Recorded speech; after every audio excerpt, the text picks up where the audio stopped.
बैठ जाओ तुम वहां पे, बैठो बैठो, नंगे सर बैठ क्या कर रहे हो? बैठो तुम वहां पे। मेरी बात सुन। क्या तुम्हारी बात सुन? दलील नहीं किया जाता है किसी को, ये इस्लाम नहीं है। नहीं मुफ्ती साहब, मैं भी जलसा पढ़ रहा हूँ। ऐसे दलील एक मेहमान को इस तरह दलील नहीं किया जाता है, ये कोई मुआवजा नहीं है। आप जान रहे थे कि शब्बीर आ रहा है हजरत, इससे बरी हैं। कल मत कहना कि मौलाना शहरियार बैठे हुए थे उनके सामने मुजरा हुआ, ये क्या चीज है?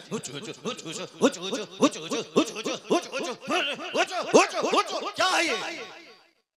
क्या है ये? तुम लोग कल दियोबंदी हो जाओगे, मैं दावे से कहता हूं। और दियोबंदी कल मजाक उड़ाएगा पूर्णिया का। तुम्हें मालूम है कि आसपास में सारे गैर मुकल्लिद हैं, ये सब कल मजाक उड़ाएंगे बरेलवियों के जलसे का। कहेंगे बरेलवियों का जलसा ये होता है, बरेलवियों का जलसा यही होता है। क्या चीज है? क्या ये नाथखानी है? यही नाथखानी है। ये ई को हटा दो, उसके बाद क्या? ई को तुम हटा दो, मेरे मदरसे का बच्चा इससे अच्छी नात पढ़ता है, अरबी कॉलेज का बच्चा इससे अच्छी नात पढ़ता है। हुचुड़ हुचुड़ का नाम नाथखानी है। क्या किया तुमने?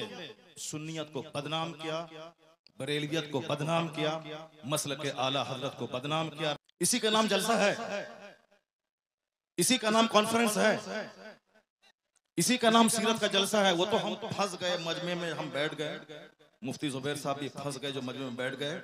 हम अपनी बरात का इजहार करते हैं जो कुछ हुआ। मुफ्ती साहब किबला भी अपनी बरात का इजहार करते हैं, ताकि कल मत बोलना कि मनाज़िर अहले सुन्नत काज़ी सीमांचल बैठे हुए थे, उनके सामने मुजरा हो रहा था। हम लोग इससे बरी हैं। अगर रास्ता होता निकलने का तो हम निकल गए होते, वो रास्ता नहीं था, भीड़ की वजह से हम कुचल जाते, इसलिए हम नहीं निकले, मुफ्ती साहब भी नहीं निकले। बाकी रात के कितने बज रहे हैं? 2:10। कितने बज रहे हैं? टाइम देखो तुम, रात के 2:10 हो रहे हैं, 2:10 हो रहे हैं। मालूम है क्या हुआ इसमें? पब्लिक का चंदा इसीलिए हो रहा है। बैठ जाओ, अगर बिहार की इज्जत प्यारी है तो बैठ जाओ, अगर पूर्णिया की इज्जत प्यारी है तो बैठ जाओ। ये डांस करने के लिए जलसा होता है, चंदा होता है, बैठ जाओ सब। नाथखानी वो नहीं है जो तुमने सुनी है, नाथखानी वो नहीं जो तुमने सुनी है। भीड़ जुटाने का नाम जलसा है क्या? बैठ जाओ सब। अब अगर नात तुमने सुनी थी, उसको तुमने नात कहा था अपने हिसाब से, तो तकरीर कौन सुनेगा? कुरान की बात कौन सुनेगा? हदीस की बात कौन सुनेगा? इस्लामी तालीमात के बारे में कौन सुनेगा? अगर तुम ना सुने थे, बैठे रहते, तकरीर सुनते, तब होता कि चलो भाई पूर्णिया के लोगों ने नात भी सुनी और तकरीर भी सुनी। अभी वो बैठने जा रहा है कि तुम सब उठ के भाग रहे हो। तुम्हारी वजह से हम लोगों की बेइज्जत और बदनामी होती है। बिहारी एक गाली बन के रह गया। जैसे कारोबार के एतबार से सारे लोग यहाँ से भीड़ लगाते हैं पंजाब दिल्ली में, वो तो अलग बात है। मजहबी तौर पर भी बिहारी एक गाली है। जिसका हम हाथ चूमते हैं, जिसका हम पैर चूमते हैं, वो हमारे जलसों की हरकतों को बयान करते हैं। वहां तकरीर नहीं होता। अभी मैं 4 दिन पहले हैदराबाद में था, वहां मेरी 2 घंटे की तकरीर हुई, एक बंदा नहीं उठा। सारे लोग गौर से तकरीर सुनते रहे, पुलिस वाले खड़े होकर तकरीर सुनते रहे, जबकि वहां कोई परमिशन नहीं था। लेकिन वो सारे लोग गौर से इस्लाम सुनते रहे, इस्लाम सीखते रहे। ये है तकरीर, ये है मुसलमानों का इस्लामी जज्बा। ये क्या है? बस हुचुड़ हुचुड़ सुने और भाग गए। ये कोई तरीका है क्या? ये कोई तरीका है क्या? यही नात हो गई क्या? नहीं, मैं उससे बरी हूं। मैं कतन कभी नहीं पसंद करता हूं इस तरह की नात खाने को। जो कुछ हुआ गलत गलत गलत। अब अगर जरा भी गैरत मौजूद है तो बैठ करके थोड़ी देर तकरीर सुन लो, कुरान हदीस की बात सुन लो जरा के बाद। और जो सारे लोग जोर से बोले दरूशी पढ़े, अल्लाहुम्मा सल्ली अला सय्यदना व मौलाना मुहम्मदिन मअदनिल जूद वल करम व आलिहि व बारिक व सल्लिम सलातन व सलामन अलैका या रसूलल्लाह। इस तरह की मजलिसों से जब कुरान पाक की तिलावत होती है, कुरान पाक की तिलावत होनी चाहिए 1 घंटा, ताकि मुसलमानों का सीना हिल जाए, इनकी आंखें आंसू बहाएं। यहाँ कुरान पाक की तालीम के लिए मदरसा कायम होता है। मदरसे के जलसे में कुरान पाक की तालीम पे फोकस दिया जाता है। तो हमारे जलसे भी इस्लामिक इन्वायरमेंट में होते हैं। यहाँ मुस्तफा की हदीस सुनाई जाती है। ये बता दे कि तुम लोग यहाँ क्या सुनने के लिए आए थे, ये नंगे सर क्यों आए थे, क्या करने आए थे? सिर्फ शबीर बरकाती को सुनने आए थे? यहाँ जिसके साहब मर्तबे का ये आलम है कि बड़े बड़े उलमा जिनका हाथ चूमते हैं, उनकी कोई इज्जत नहीं है, और तुम साहब एक दुनियादार आदमी की ना सुन रहे हो। तुम्हें मालूम है तुम्हें क्या सब हो रहा है? तकरीर सुनो, हदीस सुनो, और अपने स्टेट और अपने डिस्ट्रिक्ट को बदनाम मत करो। ये जलसा है, कव्वाली की महफिल नहीं है। यहाँ कुरान पाक की तिलावत होती है, आधा घंटा तक कुरान पाक की तिलावत होनी चाहिए। सरकार दो जहां सलाम की हदीस पाक की रिवायत होनी चाहिए, इस्लामी तारीख बयान करनी चाहिए। अब जलसा शुरू हो रहा है, यहाँ से गौर से सुनो। अल्लाह तबारक व तआला हमको और आपको सारे मुसलमानों को जलसे की कद्र करने की तौफीक अता फरमाए। जरा एक बार जोर से बोलो सुभान अल्लाह, हाथ उठा के बोलो ला इलाहा इल्लल्लाह मुहम्मदुर रसूलुल्लाह सल्लल्लाहु अलैहि वसल्लम। कुंतुम खैर उम्मतिन उखरिजत लिन्नास तअमुरूना बिल मारूफ व तनहौना अनिल मुनकर। तुम बेहतरीन उम्मत हो, तुम बेहतरीन उम्मत हो जो लोगों की तरफ भेजे गए हो, और तुम्हारी ड्यूटी है नेक राह पे चलना, नेकी का पैगाम देना, और तुम्हारी ड्यूटी है बुराइयों से रोकना। ज़कात, आपके खैरात, आपकी खैरात, आपके सदकात का क्या हमने इस्तेमाल किया? वो इसीलिए है साहब, नाते पाक पढ़ना इसीलिए है ताकि हमें मुस्तफा से मोहब्बत है, वरना सिर्फ नाते पाक पढ़ना ही हमारी गर्ज़ो क़ायत नहीं है। हमारा मकसद हयात है अल्लाह की इबादत करना। अल्लाह की इबादतों में क़यामत के दिन ये सवाल ही नहीं होगा कि तुमने नात पढ़ी या नहीं पढ़ी। सबसे पहला सवाल होगा, हुजूर फरमाते हैं इन्ना अव्वल मा युहासबु बिहिल अब्द यौमल क़यामति सलात। क़यामत के दिन सबसे पहला सवाल नमाज का होगा। फातिहा अच्छी चीज है, मगर नमाज उससे बड़ी चीज है। जलसा जुलूस अच्छा काम है, मगर नमाज पढ़ना उससे सबसे बड़ा काम है। मज़ारात की हाजिरी अच्छा काम है, मगर उससे बड़ा काम है नमाज पढ़ना। सरकार आला हजरत का जो मसलक है वो मसलक यही है कि हाँ, नफ्ल को नफ्ल का दर्जा दिया जाए, फर्ज को फर्ज का दर्जा दिया जाए, वाजिब को वाजिब का दर्जा दिया जाए। ऐसा नहीं कि नफ्ल को फर्ज बना दिया जाए, ऐसा नहीं कि साहब जो गैर जरूरी है उसको जरूरी का दर्जा दे दिया जाए। मसलक आला हजरत यही है कि फातिहा नफ्ल है, नफ्ल की हैसियत हो, जुलूस नफ्ल है, जुलूस से मोहम्मदी की नफ्ल की हैसियत रहे, और मज़ारात की हाजिरी नफ्ल है, उसकी हैसियत नफ्ल ऑप्शनल की होनी चाहिए। सबसे पहला जो फर्ज आजम है वो नमाज है, फर्ज आजम नमाज है। दूसरा सबसे बड़ा फर्ज व रोजा है, एक फर्ज आजम ज़कात है, एक फर्ज हज है। ये बेसिक चीजें हैं। कयामत के दिन सवाल नमाज का होगा, कयामत के दिन सवाल रोजे का होगा, कयामत के दिन सवाल हज का होगा, कयामत के दिन सवाल ज़कात का होगा, कयामत के दिन सवाल अखलाक का होगा, कयामत के दिन सवाल फराइज़ व वाजिबात का होगा। नवाफिल का सवाल नहीं होगा। अगर नवाफिल फर्ज के साथ मिल जाएं तो फिर उसका दर्जा और बुलंद हो जाएगा। लेकिन फर्ज को छोड़कर नफल बेवजन है, फर्ज को छोड़कर नफल खसो खाशाक की तरह है। तो जो कहता है कि फातिहा हराम है वो मिसगाइड है, जो कहता है कि जुलूस मोहम्मदी हराम है वो गुमराह है, जो कहता है कि औलिया सालिहीन के आस्थाने पे जाना जरूरी नहीं है, फर्ज वाजिब नहीं है, वह जाना गुनाह है, नाजायज है, वो भी गुमराह है। और जो ये कहता है कि सिर्फ नमाज पढ़ें, दरगाहों पे जाना नहीं, वो भी मिसगाइड है। और जो ये कहता हो कि सिर्फ फातिहा पढ़ें, नमाज जरूरी नहीं है, सिर्फ जलसा करें, नमाज जरूरी नहीं है, सिर्फ नात पढ़े नमाज जरूरी नहीं है, सिर्फ साहब कव्वाली करें नमाज जरूरी नहीं है, वो भी मिसगाइड है। बीच का रास्ता है मसलके एतदाल और मसलके आला हजरत के पहले फर्ज अदा होगा, फिर नफ्ल अदा होगा। यहाँ नमाज भी अदा होगी, नियाज भी अदा की जाएगी, नमाज भी पढ़ी जाएगी, मज़ारात पे हाजिरी भी होगी, नमाज भी पढ़ी जाएगी, जुलूस मोहम्मदी भी निकाला जाएगा। ये फर्ज और नफ्ल या दोनों मिलकर सीधा रास्ता जन्नतुल फिरदौस लेके जाएगा। नारे रिसालत, यही मसलक के आला हजरत, इसी का नाम मसलक के अहले सुन्नत व जमात है। कल कोई बदअकीदा ये नहीं बोले कि इतने रुपए बड़ा जलसा हुआ, नमाज की बात नहीं हुई। मैं नमाज की वकालत करता हूं कि नमाज के बगैर जलसा बेवजन है, नमाज के बगैर फातिहा बेवजन है, नमाज के बगैर साहब जुलूस मोहम्मदी बेवजन है, इसलिए कि कोई नफल कबूल नहीं होता। आला हजरत ने लिखा है जब तक के फर्ज न अदा हो, 1 करोड़ रुपए की मस्जिद कोई तामीर करे ये नफल है, और ज़कात का 100 रुपया अगर किसी पे फर्ज है तो वो फर्ज है। आला हजरत फाज़िल बरेलवी लिखते हैं कि जब तक वो ज़कात अदा नहीं होगी कोई नफल खैरात काबिल कबूल नहीं होगा। इसका मतलब ये निकला कि जलसा नहीं होगा, ऐसा नहीं, जलसा भी होगा, नमाज पहले होगी जलसा बाद में होगा, नमाज पहले होगी फातिहा बाद में होगी, नमाज पहले होगी नात बाद में पढ़ी जाएगी। आला हजरत से किसी ने पूछा था हुजूर रमजान में तरावी की नमाज सुनाता हूँ, पढ़ाता हूँ, तरावी पढ़ाता हूँ, रमजान में रोजे रखता हूँ, कुरान शरीफ की तिलावत करनी पड़ती है, क्या मैं रोजा छोड़ सकता हूँ?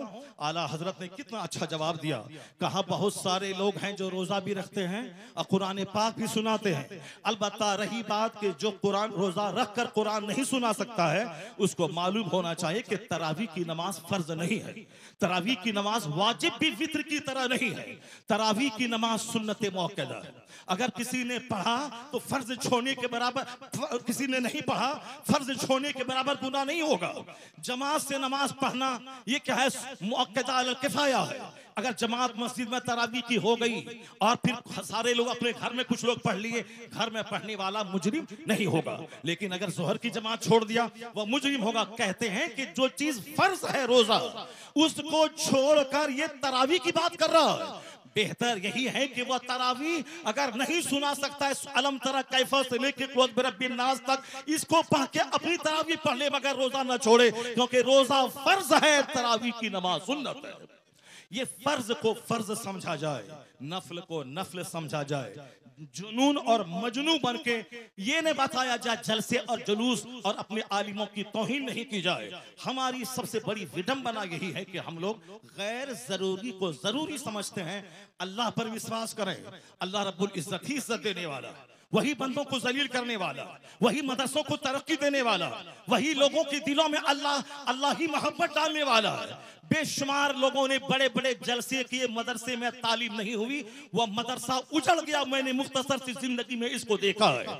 लेकिन जिन लोगों ने मेहनतें की, 5 साल के बाद जलसा किया, और अगर अच्छे अच्छे आलिम, अच्छे हुफ्फाज उन्होंने दिया, उसके पास बच्चों के रखने की जगह नहीं है, इतने बच्चे हैं कि वो रख नहीं सकता है। असल क्वालिटी इल्म की है, असल क्वालिटी है आप बच्चों को अच्छी तालीम दीजिए, एजुकेशन दीजिए, न कि बहुत बड़ी भीड़ भाड़ जुटा करके और अपने मदरसे को फरोग दिए। मदरसा फरोग पाता है इल्म से। मैं तमाम सुन्नी मदारिस के लोग जिम्मेदारों से कहता हूं तालीम पे फोकस दें, दरसगाह पे फोकस दें, अच्छे आलिम को रखें, अच्छे उफाज को रखें। अगर एक बच्चा फारिग हुआ, अगर सही ढंग से कुरान सुनाया तो सारे लोग यही कहेंगे ये बता दे तू किस मदरसे में पढ़ा है, तेरा उस्ताद कौन है। यानी वही एक बच्चा आपका सबसे बड़ा प्रचारक हो जाएगा, वही एक बच्चा आपके मदरसे की खूबियों को दूसरों के सामने एग्जीबिशन करने वाला एक जबरदस्त अलमबरदार हो जाएगा। आपने 10 बच्चों को आपने निकाल दिया और क्वालिटी उसमें नहीं है, वह जहां भी जाएंगे मदरसों को बदनाम करेंगे कि किस उस्ताद ने तुझको पढ़ाया है, किस मदरसे में तुमने पढ़ाया है। क्वालिटी पे जोर देना। बस आखिरी बात सुन ले, अभी मुसलमानों के चेहरे पे एक हवाइयां उड़ रही हैं कि हमारा मुस्तकबिल कैसा है, हमारा फ्यूचर कैसा है, हमारा आने वाला दिन कैसा है। आपको मैं यकीन दिलाता हूं कि इस्लाम का आने वाला दिन इतना सुनहरा है कि कोई दिन ऐसा नहीं गुजरता जिस दिन कोई पढ़ा लिखा आदमी कलमा पढ़ के मुस्तफा का गुलाम न बनता हो। कोई दिन ऐसा नहीं गुजरता जिस दिन अमेरिका जैसे हाईली क्वालिफाइड और तरक्की याफ्ता मुल्क का कोई एक दानिश्वर कलमा पढ़ के मोमिन न होता हो। या जोश में ये बातें नहीं बोली जाती हैं, बल्कि ये बातें दलाइल और प्रूफ के साथ की जाती हैं। आप अगर पढ़े लिखे आदमी हैं, हमारे बच्चे स्कूल कॉलेज में पढ़ते हैं, मैं उन बच्चों को कहता हूं, एक नाम आपने सुना होगा जॉन डी रॉकफेलर का। हमारे शेख बैठे हुए हैं, शेख का दौरा लंदन होता है, हमारे हजरत का दौरा अमेरिका होता है, हमारे हजरत का दौरा अफ्रीका होता है। वह सारी दुनिया के हालात से बाखबर हैं। मैं अपने शेख को कहता हूं कि जॉन डी रॉकफेलर वह दुनिया का सबसे पहला अरबपति। आज की तारीख में बेशुमार अरबपति हैं, टाटा, बिरला, जिंदल, मित्तल, अडानी, अंबानी, ये सारे के सारे अरबपति हैं। लेकिन जॉन डी रॉकफेलर वह दुनिया का सबसे पहला अमेरिका अमेरिका का अरबपति, बिलियनियर, मिलियनियर नहीं बिलियनियर यानी अरबपति, जिनके पास खरबों की दौलत थी, 53 साल की उम्र में वो खरबपति बीमार हो गया। बीमार होने के बाद अब उनको लगा कि अब जैसे कि मैं मर जाऊंगा, जब मर ही जाऊंगा। अक्सर आजकल ये डिप्रेशन का मर्ज बढ़ रहा है औरतों में भी और मर्दों में भी। औरतें भी कहती हैं कि अब मुझको ऐसा लगता है कि मैं मर जाऊंगा, मर्द भी कहते हैं कि थोड़ा सा बीमार हुआ, बुखार हुआ और लगता है कि जैसे कि अब मैं मर जाऊंगा। ये मरने की बातें तो अब ठीक है, अच्छी बात है, मैं मर जाऊंगा, लेकिन मरने के बाद जहां जाऊंगा वहां के लिए तो काम बढ़ा देना चाहिए, वहां की इबादत बढ़ा देनी चाहिए। सिर्फ खौफ है कि मेरे बच्चों का क्या होगा, मेरी बच्ची का क्या होगा। नहीं, अक्लमंद वो है जिसको लगे कि अब मैं मर जाऊंगा तो उसको इबादत बढ़ा देनी चाहिए, सजदा बढ़ा देनी चाहिए, तिलावत बढ़ा देनी चाहिए, गुनाहों से सच्ची तौबा बढ़ा देनी चाहिए। ये होना चाहिए ना कि साहब बाल बच्चों के खौफ में मौत से घबराना चाहिए। वमन यतवक्कल अलल्लाहि फहुव हस्बुह, जो अल्लाह पे भरोसा करता है अल्लाह उसके लिए काफी होता है। कुरान में आया है ला तक़तुलू औलादकुम खश्यता इमलाक, गरीबी के डर से बच्चों को कत्ल मत करो, मैं तुझे भी रोजी देता हूं, तेरे बच्चों को भी रोजी दूंगा। रोजी देने वाला अल्लाह है। वो अमेरिका का खरबपति, उसने सोचा कि अब जब मुझको मर ही जाना है तो अब क्यों नहीं सदका तो खैरात करके मैं मरूं। अपनी दौलत का एक बड़ा पार्ट मेडिकल एक्सपर्ट के खर्च पे उन्होंने डोनेट किया कि नई नई बीमारियां और उसके इलाज और ट्रीटमेंट दरियाफ्त करने के पीछे मेरी दौलत का एक बड़ा हिस्सा खर्च होगा। उन्होंने एक स्कूल बनवाया, गरीबों, मिस्किनों, माजूरों, बेवाओं के बच्चे स्कूल में पढ़ेंगे, फ्री तालीम।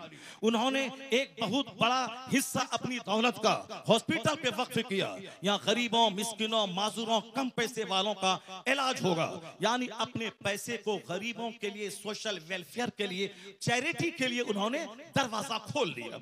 उसको ऐसा महसूस हुआ 2-3 महीने के बाद कि अंदर से उसका कैंसर का जख्म हल्का हो रहा है। ये द टाइम्स ऑफ इंडिया जो हिंदुस्तान का अंग्रेजी अखबार है, हमारे बच्चे तो एमए करने के बाद भी एक जुमला अंग्रेजी नहीं बोलते हैं।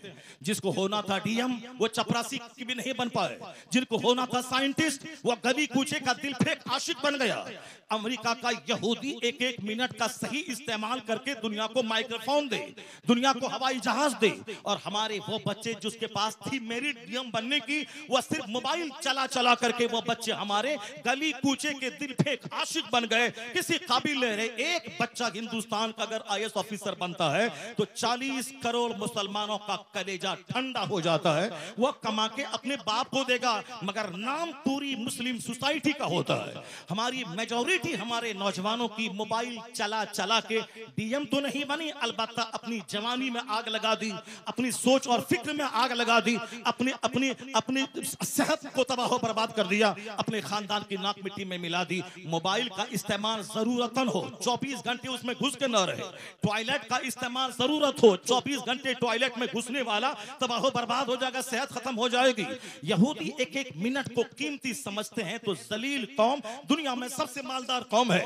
जबकि नमाजों की पाबंदी हमें वक्त की कदर सिखाती है, जबकि सहर और इफ्तार का सिस्टम वक्त की कदर सिखाता है, जबकि ज़कात का मैनेज हमें एक एक मिनट को कीमती समझने का पैगाम देता है। 1 मिनट पहले दाना हलाल, 1 मिनट के बाद दाना हराम, ये हमें पंक्चुअलिटी सिखाता है। मगर अक्ल रहे तब न इन बातों पे हम गौर करें। हमारे पास तो गुस्सा बहुत ज्यादा है, हमारे पास जज्बात बहुत ज्यादा है, हमारे पास साहब छोटी फिक्री की वजह से हम जो लायक थे उस लायक नहीं बन पाए। अमेरिका का खरबपति, उन्होंने दौलतों का एक बड़ा हिस्सा स्कूल पे, हॉस्पिटल पे, गरीबों के राशन के किट पे और मेडिकल एक्सपर्ट की टीम बैठा के, ताकि नई बीमारियों का इलाज खोज करने के लिए वह टीम खास रहे। उनको ऐसा लगा जब से वह चैरिटी सदका तो खैरात का काम शुरू किया, अंदर से उसके बदन का जो कैंसर था उसका मर्ज दूर होने लगा। 4 महीने के बाद उन्होंने टेस्ट करवाया, उसके अंदर का कैंसर खत्म हो चुका था। अब वो शख्स दुनिया वालों को बताया कि दुनिया वाला गवाह रहे, दुनिया वाला गवाह रहे कि चैरिटी से बीमारी का इलाज होता है, सदका से बीमारी का इलाज होता है, खैरात से बीमारी का इलाज होता है। उन्होंने कहा खैरात से बीमारी का इलाज, बीमारी के इलाज के जितने तरीके हैं उसमें सबसे बड़ा तरीका यह भी है कि चैरिटी और खैरात से बीमारियों का इलाज होता है। सदका तो खैरात से मरीज सेहतमंद होते हैं, सदका तो खैरात से मरीज सेहतयाब होते हैं, सदका तो खैरात से मरीज सेहतयाब होते हैं। उन्होंने सारी दुनिया को बताया। हमारे शेख आ गए, एक दूसरे शेख की आमद हो गई, जो बरकाती खानवादे के शेख हैं वो आ गए, और शहजादे आला हजरत यहाँ बैठे हुए हैं। बस मेरी गुफ्तगू खत्म होने वाली है, उसको गौर से सुनेंगे तो हम पूरे हिंदुस्तान में जाते हैं, पूरे मुसलमानों का दर्द सीने में मौजूद है, कहाँ क्या हालात हैं वहां उस हालात का मुशाहिदा करते हैं। तो हम अपने गुस्से के मुजाहरे के लिए नफ्स की तस्कीर की खातिर नहीं देते हैं, सिर्फ मिल्लत के लिए, कौम के लिए, मसलक के लिए हम अपने लोगों के सामने अपनी कमजोरी बयान करते हैं। जरा गौर से सुने, जब उन्होंने खरपति ने कहा कि मेरा मर्ज अच्छा हुआ, इलाज के जितने तरीके हैं, एलोपैथिक, होम्योपैथिक, साहब जड़ी बूटी, आयुर्वेद में सब तरीके हैं इलाज के, मगर सदका तो खैरात इलाज का एक जबरदस्त तरीका है। तो जो बात जॉन डी रॉकफेलर ने आज कही, यही बात मुस्तफा ने 1400 साल पहले कही थी कि दावू मरदाकुम बिस्सदका व हस्सनु अमवालकुम बिज़कात। मुस्तफा ने कहा अपने मरीजों का इलाज सदका करके क्या करो। तो आज 1400 साल के बाद अमेरिका का खरपति अपने तजर्बे से दुनिया को बताया कि सदका से एक बीमार ठीक होता है। जो बात मुस्तफा ने 1400 साल पहले कही, वो अमेरिका का क्रिश्चियन जाती तजर्बे से बता दिया कि मुस्तफा का कौल सच्चा है, मुस्तफा का मजहब सच्चा है और खैरात से इलाज होता है। तो आज जैसे दानिश्वरों के बीच मुस्तफा की हदीस की सदाकत सामने आ रही है, कलमा पढ़ने वालों की तादाद में जबरदस्त इजाफा होता चला जा रहा है। इस्लाम कभी खतरे में नहीं था और आज भी खतरे में नहीं है। जैसे जैसे इल्म बढ़ रहा है, जैसे जैसे रिसर्च बढ़ रही है, जैसे जैसे तहकीक बढ़ रही है, वैसे वैसे मुस्तफ़ा के गुलामों की तादाद में इजाफा होता जा रहा है। इस्लाम के ताल्लुक से आप बेफिक्र हो जाएं, अपनी फिक्र करें कि मेरा मरते वक्त क्या होगा, मेरा कब्र में क्या होगा, मेरा हश्र में क्या होगा, कल अगर मैं मर गया तो मेरा क्या होगा। इस्लाम के बारे में ज्यादा फिक्र करने की जरूरत नहीं है। इस्लाम बहुत जिंदा ताबिंदा मजहब है। पूरी दुनिया के हर गोशे में, हर खित्ते में इस्लामी चिराग रोशन हो रहा है। जितने भी लोगों ने इस्लाम का चिराग बुझाना चाहा वो सब बुझ गए, उनकी इज्जतें मिट्टी में मिल गई, उनके आबा अजदाद दुश्मनी की आग में जलकर मिट्टी में मिल गए। इस्लाम मुस्कुरा रहा है, मदरसा मुस्कुरा रहा है, मस्जिदें मुस्कुरा रही हैं, अजान मुस्कुरा रही है, हमारे मशाइख के चेहरे की दाढ़ियां, उनके सरों की पगड़ियां मुस्कुरा रही हैं। कभी इस्लाम खतरे में नहीं था और आने वाले वक्त में भी जैसे जैसे इल्म का उजाला फैलेगा, मुस्तफा के गुलामों की तादाद में इजाफा होता चला जाएगा। है नूरे खुदा कुफ्र की हरकत पे खंदाजन, फूकों से यह चिराग बुझाया न जाएगा। अल्लाह तबारक व तआला मदरसा गौसिया सिराजुल उलूम को सलामत रखे, मौलाना कसीमुल हक साहब को सलामत रखे, उनके मदरसे की मोहब्बतें इलाके के सारे मुसलमान के दिलों में अता फरमा दें। यहाँ के सारे मुंतज़मीन, अरकान और तमाम पढ़ने वाले बच्चे, सारे असातिज़ा सबों को इखलास के साथ दीनी खिदमत करते रहने की तौफीक अता फरमाए। हमारे शेख को अल्लाह लंबी उम्र अता फरमा दे।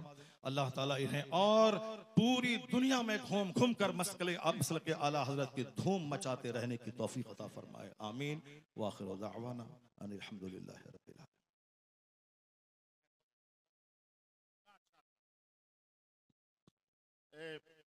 मौलाना ने सजाया बड़ी मेहनत और काबिज से। इस जलसे का क्या होगा, आप हजरात इलाके के हैं, अपने इलाके की इज्जत का आप ख्याल कीजिए। और ये मामलात जो हैं पहले के और थे, अब 1 मिनट में पूरी दुनिया में बात पहुंच जाती है। इसलिए मैं आपसे गुजारिश करूंगा कि आपके इलाके के बहुत बड़े आलिम दीन मौलाना शहरयार रजा साहब बहुत बड़े आलिम दीन हैं और नात सुनना इबादत, नात लिखना इबादत, नात पढ़ना इबादत। लेकिन मुझे आप बताइए कि जब तक के उलमा की तकरीरें आप नहीं सुनेंगे तो ये कौन बताएगा कि नात सुनना इबादत है, नात पढ़ना इबादत है, नात लिखना इबादत है। उलमा की तकरीरें से ईमान सलामत होगा, अकीदा महफूज होगा। तो उलमा की तकरीर सुनना पहले, नात सुनना ये बाद में। नात भी पढ़ी जाएगी और तकरीर भी की जाएगी। आप लोग बड़े इत्मीनान के साथ तशरीफ रखें। हजरत मौलाना शहरयार रजा साहब का खिताब नायाब दस्तयाब होगा इंशाअल्लाह। बैठ जाएं सारे लोग, बैठ जाएं। हुजूर पीर तरीक़त अल्लामा मौलाना तौसीफ रज़ा खान साहब क़िबला मदजुल अली नबीर आला हज़रत, ये आला हज़रत के शहज़ादे हैं। इन्होंने यहाँ आने के बाद आपको नसीहत की कि नात खानी भी हो मगर तकरीर सबसे पहले होनी चाहिए। मैंने आपकी इन अदाओं की वजह से मुझको नाराजगी हुई, क्योंकि तकरीर ना सुनने के बाद सारे लोग एक बैग खड़े हो गए। ये जलसे की तौहीन है, हमारे इलाके की तौहीन है। इसलिए यह जलसा है, सीरत की महफिल है, इस्लाह ईमानो अमल कॉन्फ्रेंस है। अब जरा थोड़ी देर मेरी गुफ्तगू सुने, उसके बाद दस्तारबंदी का मंजर होगा और हुजूर पीर तरीक़त का खिताब नायाब होगा। अल्लाह तबारक व तआला हमारे इलाके के सारे मुसलमानों को अपने उलमा की कद्र करने की तौफीक अता फरमाए। मैंने कहा था ना कि हमारी बेइज्जती होती है, हमारी तौहीन होती है, हमारे जलसे का वक़ार मजरू होता है। हम लोग चारों तरफ से घिरे हुए हैं बदअक़ीदों के बीच में। हमारा कल मजाक उड़ाया जाएगा, हमारे जलसे का मजाक उड़ाया जाता है। तो हमें सिर्फ आपकी इन अदाओं की वजह से तकलीफ होती है कि मैंने कहा ना कि जिस तरह आपने नात सुनी थी उसी तरह बैठ के आप 1 घंटे की तकरीर सुन लेते, ताकि पूरे हिंदुस्तान के लोग जानते कि वहां नात भी सुनी जाती है और तकरीर भी होती है। अब जरा गौर से सुनिए, हमारे ताल्लुक से कुरान शरीफ में कहा गया है कि कुंतुम खैर उम्मा, तुम बेहतरीन उम्मत हो, लोगों की तरफ भेजे गए हो। तुम्हारी ड्यूटी है खुद नेक बनना, दूसरों को नेक बनाना। तुम्हारी ड्यूटी है खुद बुराइयों से बचना, दूसरों को बुराइयों से बचाना। ये हमारी क्वालिटीज को कुरान शरीफ में बयान किया गया है कि you are the best community, तुम बेहतरीन उम्मत हो। और बेहतरीन क्यों हो? इसीलिए हो कि तुम्हारा काम ही है नेक बनना, दूसरों को नेकी का पैगाम देना। तुम्हारी जिम्मेदारी है खुद बुराई से बचना और दूसरों को बुराई से बचाना। दूसरे लोग खाने पीने पैदा हुए, दूसरे लोग मौज मस्ती करने पैदा हुए, दूसरे लोग शराब पिए, बदकारी करें, सूद खाएं, उससे क्या मतलब है? उसको मरने के बाद हिसाब किताब का कोई खौफ ही नहीं है। ये सारी बातें हम मुसलमानों को सोचना है। सरकार दो जहां की हदीस है कि ला तज़ूलु क़दमा अब्दिन हत्ता युसअल अन अर्बईन।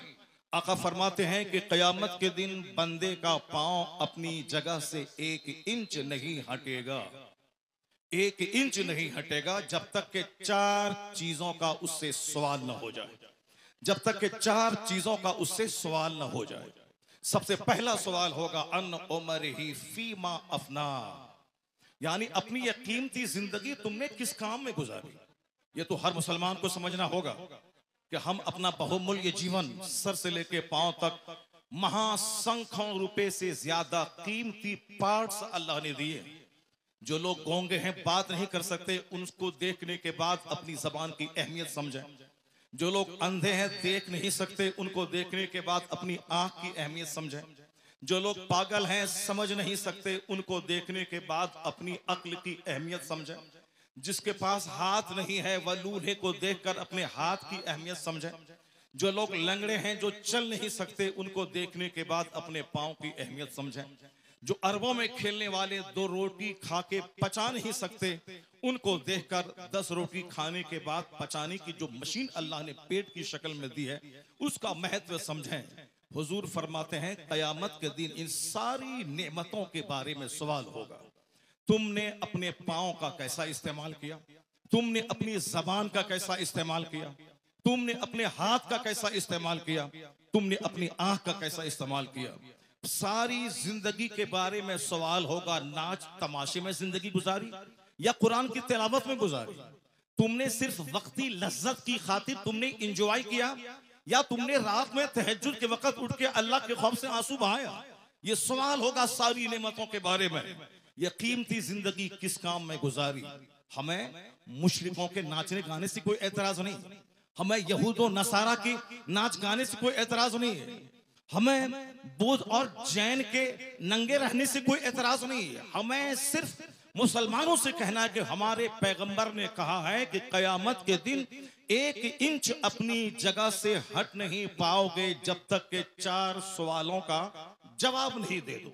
हर मुसलमान के बच्चों को यह हदीस याद होनी चाहिए, हर मुसलमान के घर में यह हदीस लिखी होनी चाहिए, हर मदरसे की दीवारों में इस हदीस पाक को लिखा जाना चाहिए, हर मस्जिद में इस हदीस से पाक को लिखा जाना चाहिए ताकि सारे लोग अपनी रिस्पॉन्सिबिलिटीज को समझें।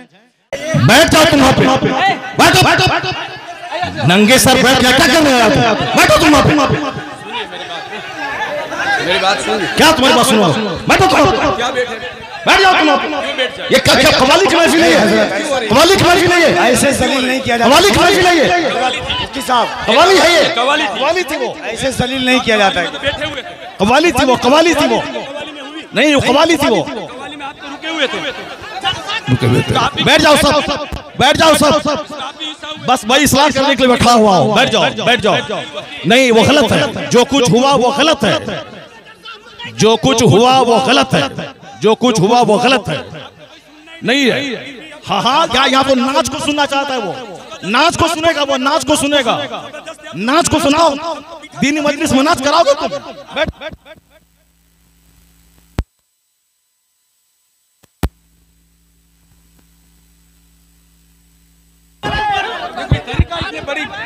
आप